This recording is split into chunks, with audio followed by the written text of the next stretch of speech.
Sir ఒక్క నిమిషం sir అక్కడ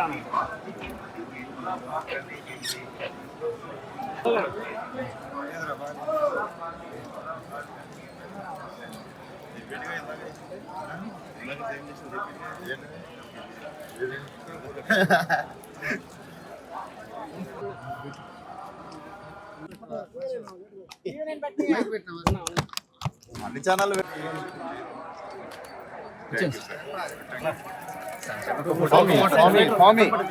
అందరికి గుడ్ మార్నింగ్. ఈ సంవత్సరంలో మూడో రిలీజ్. సో స్వామివారి సెంటిమెంట్ నిన్న శ్రీవారి మెట్లు ఎక్కువ వచ్చిండే. సో చాలా అద్భుతమైన దర్శనం అయింది. స్వామివారిని గెలిచినప్పుడల్లా కోరికలు అడగడం మర్చిపోతుంటా. సో 22nd రిలీజ్ స్వామివారి బ్లెస్సింగ్స్ కోసం వచ్చిండే. చాలా ప్రశాంతంగా ఉండిపోయింది. Thank you. వస్తుంది చెప్తా, నీకే ఫస్ట్ చెప్తా. అది కూడా చెప్తా, తెలంగాణ ఫస్ట్ చెప్తా. అయితే